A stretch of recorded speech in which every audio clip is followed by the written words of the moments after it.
Hi y'all, it's Chrystal and I'm here with LATASHA Morrison. Hello. Okay, so let me tell you what I do know about her, what I know of her, and then what we're going to get to know more about today. So I know LATASHA Morrison because I have heard Ginny Allen talk about you all the time, both from her platform as well as just one-on-one. And of course, she speaks very highly of you and loves everything that you're all about and everything that you've done to just y'all's relationship, your friendship, and all that jazz. So I know that LATASHA Morrison loves Jenny, loves IF, and all the things that have been happening around IF Gathering, which we're here still at IF Gathering taping. And beyond that relational, the relational conversations and the building of connection that they've had, LATASHA, I also know of her that she is the founder of Be the Bridge, which is an organization I'll let her tell you about in just a second. And here's what I want to get to know. So I'm here. When I do these interviews, this is the thing. First of all, it's usually because I have questions. And it would be weird for me to call people up and say, so can I just get to know you? You got 30 minutes, I can just talk to you for a minute. But if I put a camera on or put a mic on, then it's official. So then I get to ask all the questions I really want to ask. And I have a bunch of things for you. But let's start with this. Just who are you? What season of life are you in? Just general landscape before we go into some other stuff. Yes, I am LATASHA Morrison, and I currently live in Atlanta, Georgia. And when I met Ginny, I was living in Texas, but Texas was too hot for me. I'm sorry, I had to leave you guys. Atlanta gets hot, but no, it's a different kind of hot. It's a different kind of hot. But I wanted to be closer with family, and so I moved back recently within the last year. For me, I'm in a really, I would say, a content season. In that sense where open to what God is doing, but doing what I know to do in that sense, and so I feel like it's an exciting season, and I'm always looking for the opportunity in the season, so I think my age has, once you turn 40, you're like, you have an MBA in life. That's you know what I'm saying, and it's like it is what it is. It is what it is. Exactly. And it's like the things I can control, my controllables, okay, I can control those things. My uncontrollables, I ain't worried about those things. And so that's where I am in this work. Then the question is, what are you doing? But before we get to that, you're single and married. Yes, I am single. Very much kids so single. Kids or no kids? No kids. Okay. Because whenever I'm talking to anybody about anything, usually the single women are like, okay, but what about us? Well, I am your what about single. Yes, I am very much single. And the other part of that is just, doing some things that are totally purpose driven and totally ministry oriented, but passion oriented too. Right. Okay, so Be the Bridge is your thing. Yes. Okay, so what is it, and how did you even?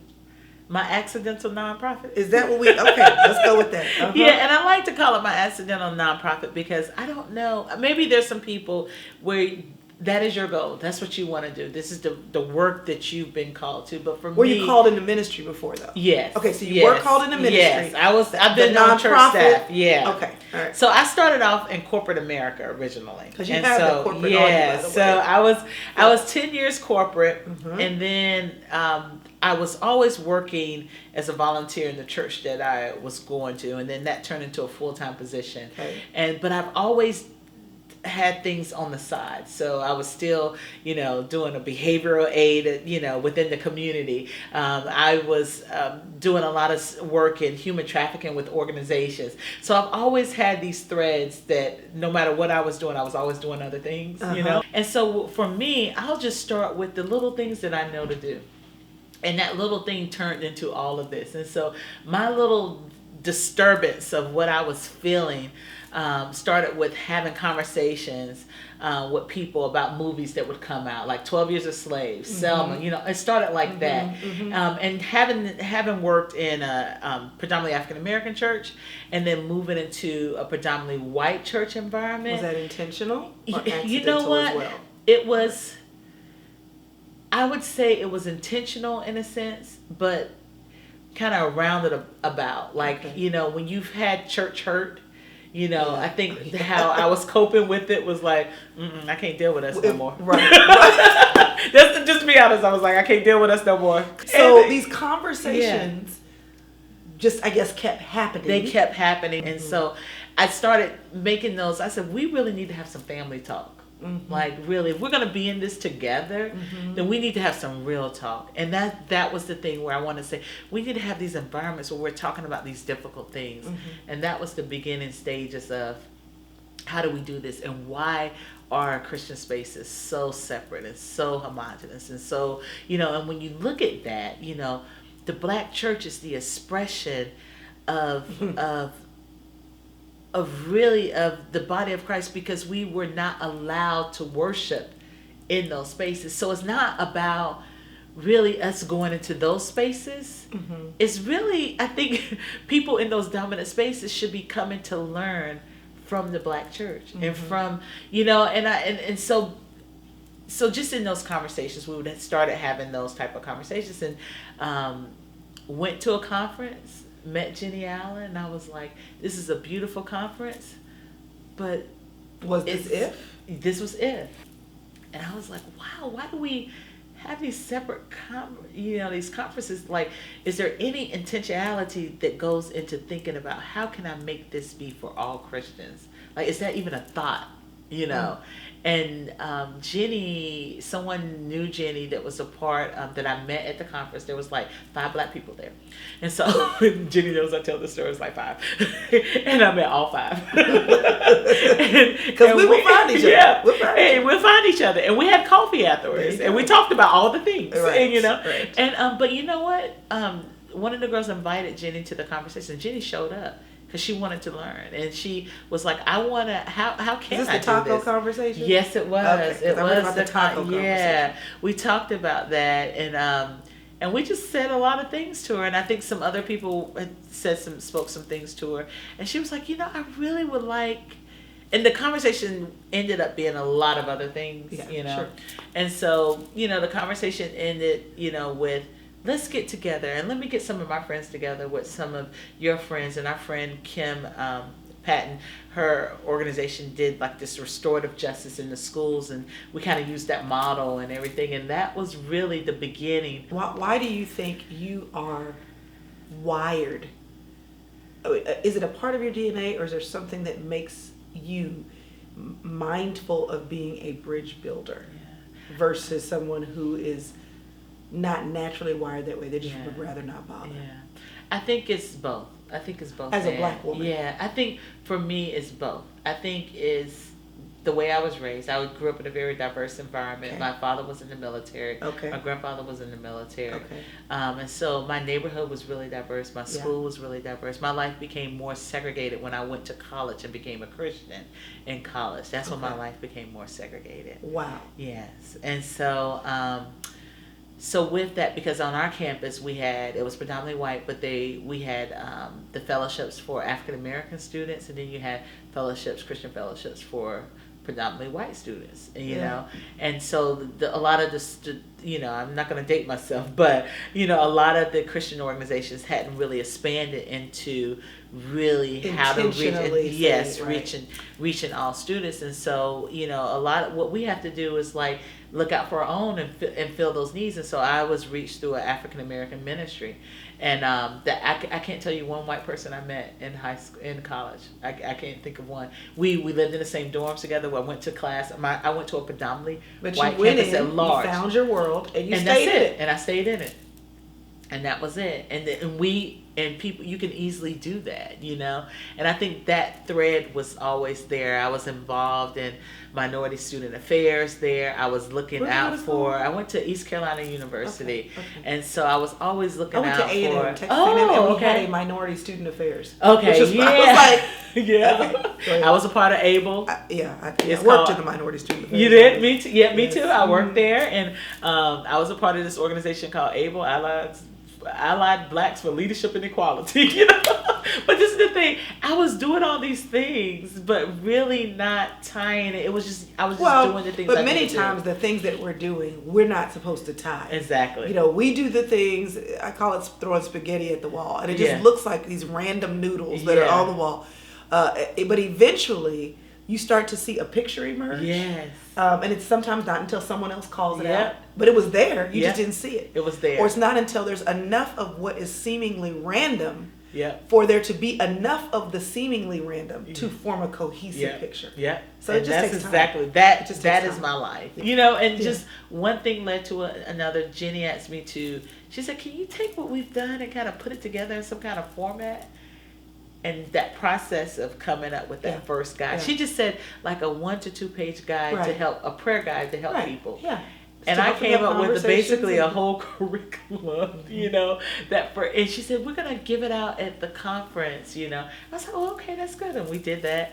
Then she said, okay, can you like have a conversation at the conference? Like we can model how to do this so that people understand and have context for downloading, you know, the guide. And I was like, oh yeah, you should do that. And she's like, no, you need to do that. I want you to like lead that. And I'm like, you want me to get up in front of all these white people and talk about this? Because there were stuff? 5, now there are 10. Yes, you know. still want me to I was like, you want me to get up in front of all these people and say this? And I was like, because if it goes sideways, she gonna blame the black girl. And I shared that with her at another event. She was like, you thought that? I was like, I did have some trust issues, you know. But that conversation, even from there, it was just more like, this is something I do. Like, it's not an organization. It was just, this is one way of doing something. There's many ways. There's other organizations out there doing some great and beautiful things. I just feel like this is just one way. This is one choice, you know. So Be the Bridge now there's a curriculum. There's a curriculum. There's groups. We have over 1,000 groups across the country. Our Facebook group started with 69 people, just 69 of my friends, because I was like, okay, I'm gonna do this conference. I'm not an organization. What are we gonna do? So I started a Facebook group and put some friends in, and we started doing some talking, you know, and to see, you know, just to get some stuff. So we had a place to take people because I didn't have a website. Right. This wasn't an organization. I didn't have any intentions of building an organization. And now we're at over online 22,000, and that's just and that's a secret group that you have to answer questions. You got to do units of And work. the goal of this group is just ongoing cultural exposure, development, conversation. Yes, and we call it racial literacy. Racial literacy. And it's 3 months. You have 3 months of silence. So when you join our group, You can't say I don't nothing for care 3 who months. you are, you can't say You just nothing have for to 3 watch. You know what? That needs to be You a can rule read. in life. Yes.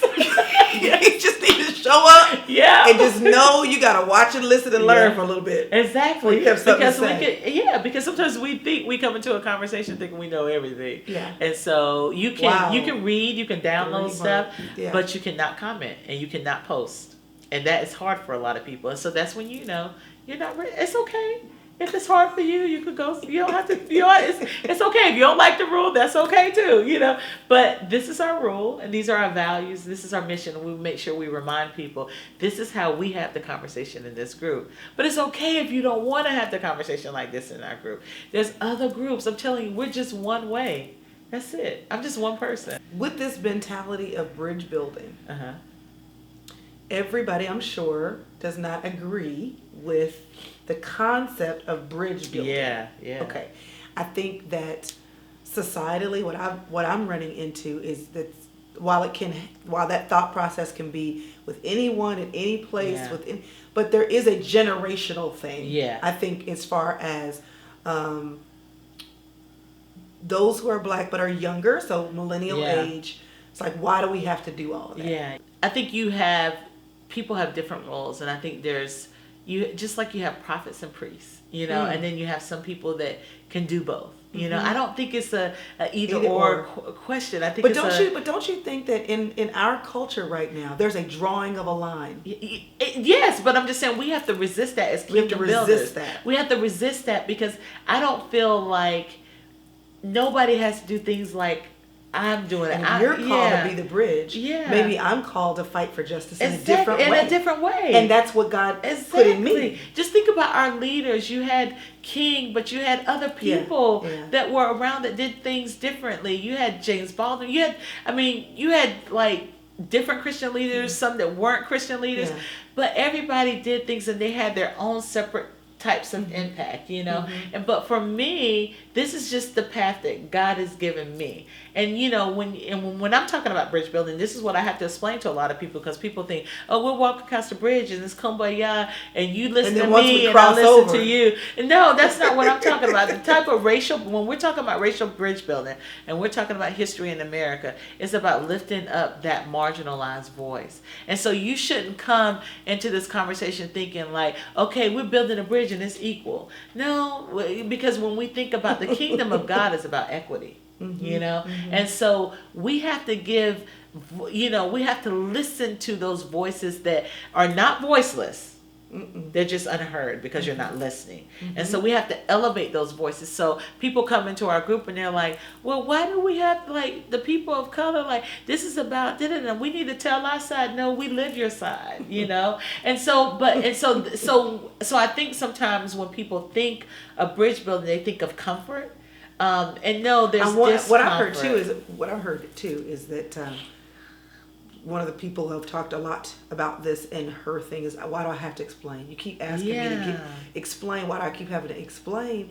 And she said, the reason why you want me to explain is not because there can be change, but so you can feel better. Yeah. So you want me to now work hard to make you feel better. And that's why we make people, we encourage people, not make people, we encourage people to educate yourself. And so we have 16 tips. But my white friends then say, if I've been living in this world that I didn't know that there were these things, I don't even know where to start. But this is the thing. And see, that's what we do. We give you where to start. We give you a whole curriculum. Okay. And we give you 16 tips. We give you all the tools that you need. To read, different things to videos to watch, movies to watch. We give you a whole, we even have a whole curriculum that there are all kind of people we give you a free one, including some of us. Exactly. We give you a free curriculum, and then we give you one that you can pay for. There you go. And invest in this, you know. And so I think, you know, some of us don't know why we think the way we think. Exactly. We know we think that way. Exactly. All our people think that way. Yeah. But historically, it goes back to the glossary and the terminology. We don't. Right. But we're tired. This is the thing, because this is not a new. No, it's not a new conversation. It's not new. You know, it's maybe there's some polarization right now, but this is. This has been going on for centuries, you know what I'm saying? And we've been saying the same things for centuries. All I'm doing is saying maybe a different way that somebody else said it, you know, 40 years ago, 20 years ago, you know? And so we're tired, and it's okay. And, you know, and for me, for my brothers and sisters, if you're tired and you're like, look, I'm tapping out. Tap out. Do what's good for you.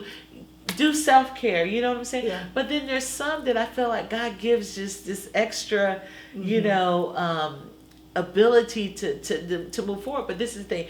Our values is one of grace, but also truth-telling. So holding that tension, like, I'm going to love you, but I'm going to give you truth, you know?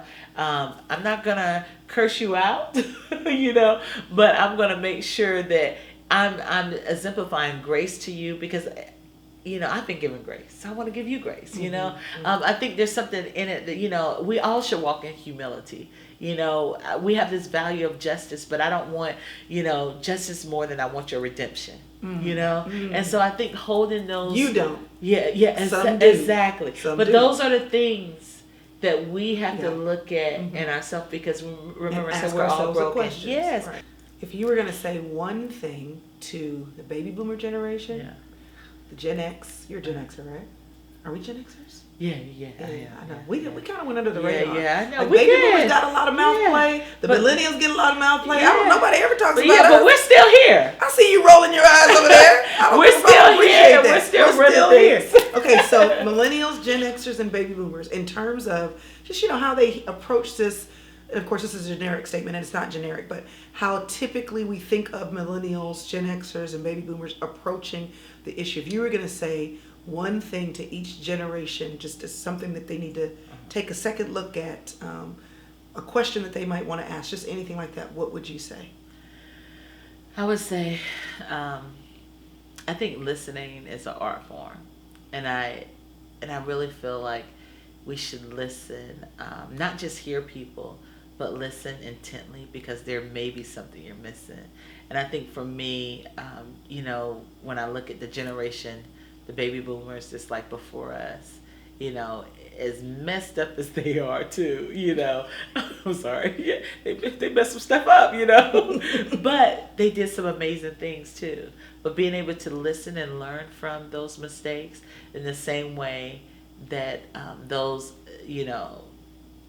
millennials after us can, there's something that we're doing right that if you listen and you pay attention, you can pick up that mantle and continue it on. But I think, not even picking up the mantle, I think some of them have the mantle now, but we can walk in partnership, and I think that's what MLK tried to do when you talk about the Children's March and, how he worked with the college students on, you think about the Freedom Bus Rides and all those things. Like, that was a movement for the older generation, the middle generation, because MLK was only in his 30s, at that time. And then you have someone like John Lewis, which was like a teenager, 19, 20 years old, coming up behind him. And look where he is today, And so I think you can see in that movement, you can see the different generations. We can't miss that in what we're doing now. We need to be inclusive. We need to live out this work of reconciliation. It's not just this binary of black and white, but we're talking about reconciliation amongst God's children. And, and the reason why I use that word is because God has given us the ministry of reconciliation. And I understand there's never been any conciliation. Why are you using reconciliation? What Jesus did on the cross, that was reconciliation. And so that's why I use that, because that's a word that was given to us, and I believe in the ministry of reconciliation. And so we need that amongst each other. And so I would say to millennials and to Gen Xers and all the different people, like, if we can work on having reconciliation, too. So there's not just, you're saying between the generations. So it's not, reconciliation is just not about race. Yeah, that's true. Because that's broken. So it's about repairing and restoring what is broken, I sat across the table from a girl once, and she we were having a conversation along these lines, and she was just shut down. I mean, she just wasn't participating. And I said, can I ask you a question? What do you feel, if I look at the millennial generation right now, I see a lot of anger. Not that I don't have my own feelings, but I see a little bit more than what I have. Can you explain to me what the anger is? And she said to me, in terms of generationally, she said, your parents fought really hard and got further. They set you up further down the road, but they were happy for where they set you. You were happy because that was good. It was the first time, you had affirmative action. You can move where you want to. There were different things that opened up. She said, and we're looking at what your parents started that they didn't finish and you didn't carry forward. And we're saying, it's still not done. So there are these conversations. She said, sometimes I sit there in these conversations and I'm like, everybody that's saying, what's the big deal? The big deal is it wasn't done. It wasn't finished. It wasn't finished. And you left it for us to finish 3 generations later and you still think it's fine. And I just remember thinking what you're saying is in that moment, it was a generational conversation. Right. About, because I know if my mama would have been sitting at that table, well, my mom's not even from America. So if my grandmother would have been sitting at that table, she would have just been like, what are you talking about? So. But I think, but this is the thing, we have to listen. We have to listen. Just like her vantage point. Exactly. Right. Just like we want them to listen, we have to listen. And what you did was listen. And then it means, too, those other people of color that are coming to this country, you have to realize, too, you're coming to this country and you're on the bridge that was built on the backs of African Americans and Native Americans. And you have to understand that story and know that story and appreciate that story. Not just to know the people, but to understand the country. Exactly, to understand the country. And that, we can get into a whole bunch of disunity with that stuff too, where it's important for us to know and understand the story, because you know what, if we wouldn't have marched, you wouldn't be here either. I was like, let's keep it real. you wouldn't be here, and so when we put it all together, you wouldn't be here. And so we have to appreciate that and understand that story and know that story. What's the end goal? The end goal, I know that it will never be an end per se, right? But if you had to say, this is my end goal, what would be continuing to people to see this as not a movement but a lifestyle, and to build bridges that connect this now generation, you know, so that this work can continue on. Because, like, you know, I may tap out, and then I won't be the bridge to continue to go on. And so therefore we have to make sure that we're preparing this next generation to pick up that torch and continue it, you know, to that next, you know, to that next place. Because we haven't arrived. Don't feel like we've arrived, you know, like the young lady was telling you. But well, as long as there's sin, we will never. But we keep working on kingdom business until he comes. Like, because you know what? I want a little bit of heaven. A little bit of heaven on earth as it is in heaven. You know, that would, you know, that's a part of the prayer. So I'm like, okay, we can have a little bit of that, you know? So. Well, listen, thanks for what you're doing and how you stumbled into your accidental nonprofit. And how it's very clearly, even in days where you were not aware, it's been written onto the fabric of your life. And then it's very clear that once you realize that, you just said yes. And your yes is an echo that is blessing lots of people in lots of places of different colors, of different socioeconomic statuses and backgrounds. And it's very clear that God gave it to you so that you can give it to others. So thanks for what you're doing. Thank you for having me. Appreciate it. Hey y'all, I hope you enjoyed that video. Be sure and subscribe so that you don't miss anything.